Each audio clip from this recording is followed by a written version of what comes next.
Temos que manter nossa organização. Então, agora, abra o seu caderno da disciplina que vamos trabalhar. Faça sua rotina, suas anotações para registrar o conhecimento.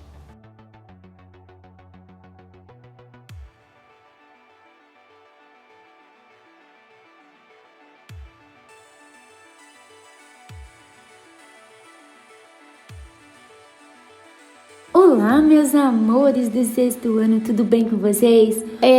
E eu gostaria muito que vocês fizessem a leitura interpretativa nesse momento.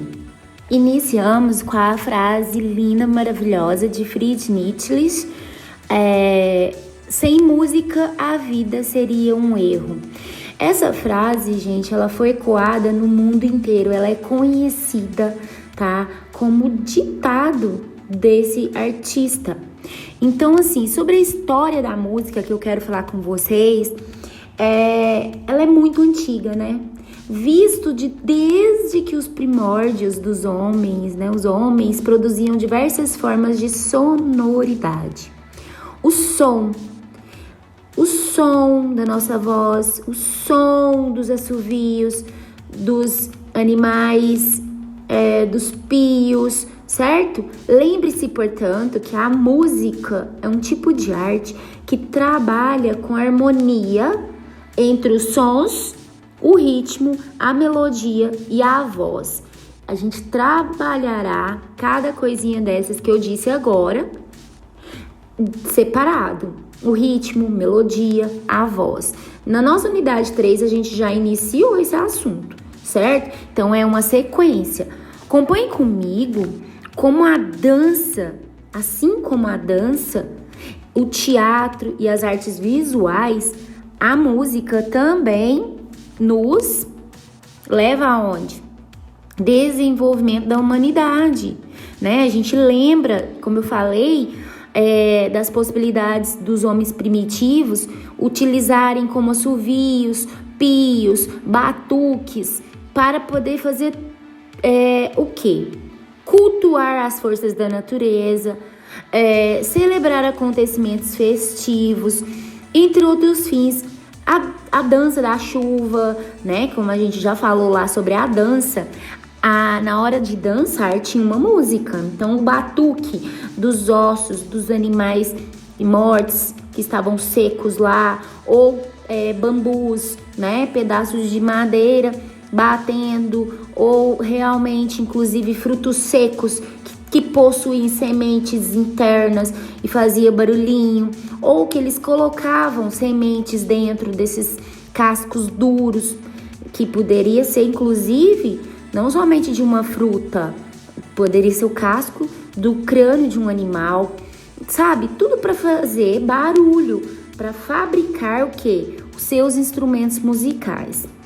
Na página 165, a gente vai falar mais, mas na 163 tem um espaço, né, abaixo da imagem maior, que tem pessoas dançando, tem um reflexo da ilustração que representa as ondas sonoras e as moléculas de ar que vão empurrando todas essas moléculas de ar, que tem um nome, tá? Até chegarem aos nossos ouvidos. Como é que funciona isso? Acontece as ondas sonoras, as moléculas de ar saem desse som, acontece a rarefação, depois a compreensão. Isso tudo significa, né, os nomes do comprimento da onda, de uma onda, tá? O comprimento de uma onda, ela vem da sua amplitude infinita. E agora vamos fazendo, né, a nossa leitura da página 164. O som é um fenômeno acústico que se propaga geralmente pelo ar, mas isso pode ocorrer por meio de sólidos e líquidos também. Por exemplo, no Velho Oeste dos Estados Unidos, os indígenas costumavam colocar no ouvido sobre o trilho do trem. Colocando-se o ouvido no trilho do trem, eles conseguiriam verificar se o cavalo de ferro, né, o nome que eles davam a esse trem, estava chegando ou a sua distância. No caso de um alto-falante, esse é o composto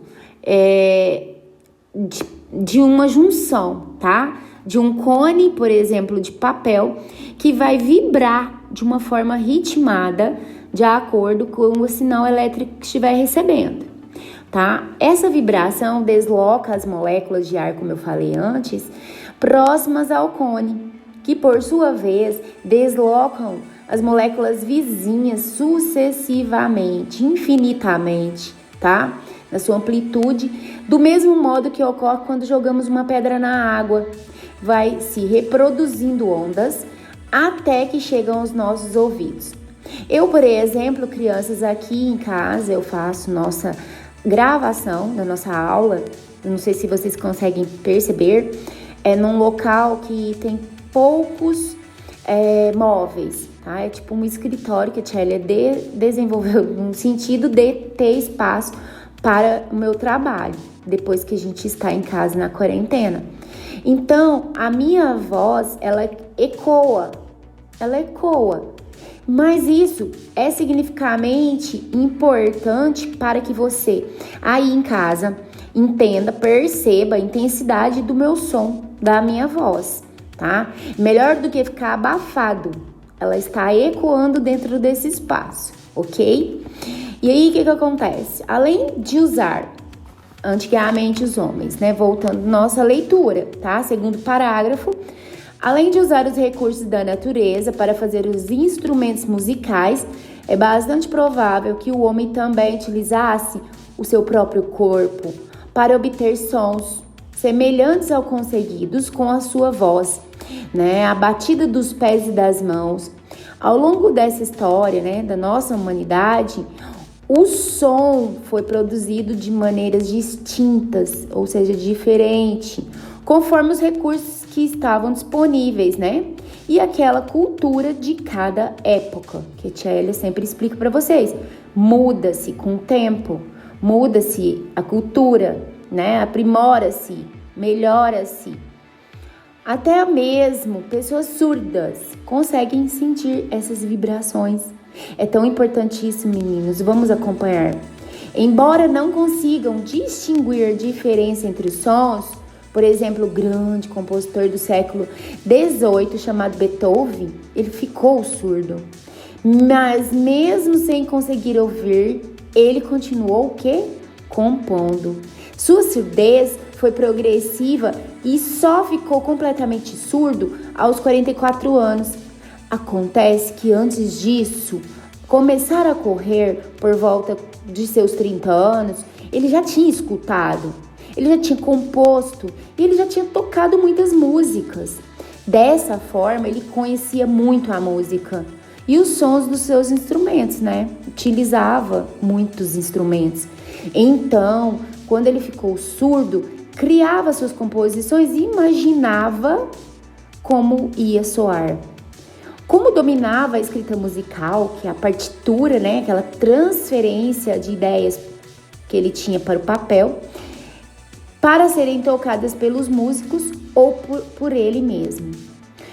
Contudo, também usava outro artifício.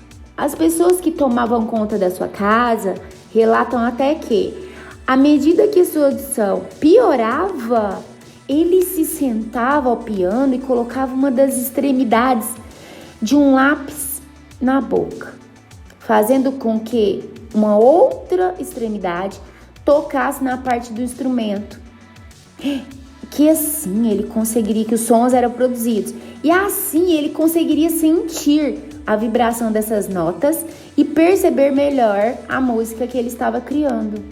Ele, já surdo, compôs uma das suas maiores obras, a mais famosa obra de Beethoven, a Nona Sinfonia. Você ficou curioso? Sem ser visto como uma obrigação, o sexto ano pode sim utilizar a internet e esse tempo que a gente está de quarentena para poder aprimorar os seus conhecimentos. Você pode sim pesquisar alguma coisa e levar uma diferença na hora do nosso tira dúvidas. Agora vamos falar de elementos formais da música. O som tem algumas características importantes para as composições musicais, como intensidade, altura, duração, timbre e densidade. tá? Na página 164 ainda falaremos um pouquinho sobre som grave e som agudo. Essas frequências de som, tá? Quando é baixa, é um som grave. Quando é uma frequência alta, é um som agudo, ok? Intensidade do som. É o que chamamos no nosso dia a dia de volume. Muito embora esse último termo não seja utilizado como esse sentido do campo da física, tá? A intensidade pode ser forte, média ou fraca. Quando um som é forte, dizemos que está em alta intensidade, o que está relacionado com a vibração das ondas sonoras ao se propagarem no ar. Confundir intensidade com o volume causa outro problema, pois é comum dizermos que o som está alto. Ele sempre estará alto, mas quando alguém diz isto, geralmente está se referindo à força do som e não à sua altura. O som está forte, o certo seria dizermos, né? Parece meio confuso a princípio, mas a altura é o outro elemento do som, que não tem nada a ver com volume ou intensidade. Então, o que é altura em música? É o que vamos examinar a seguir.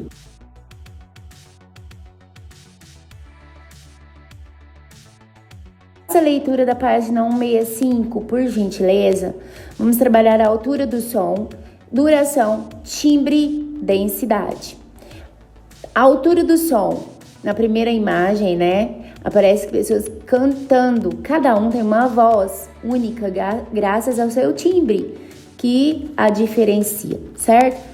A altura do som é a frequência da vibração de uma onda sonora, que pode ser grave, aguda ou relacionada sempre à consideração da sequência de escala musical, é o que se torna mais grave ou mais aguda.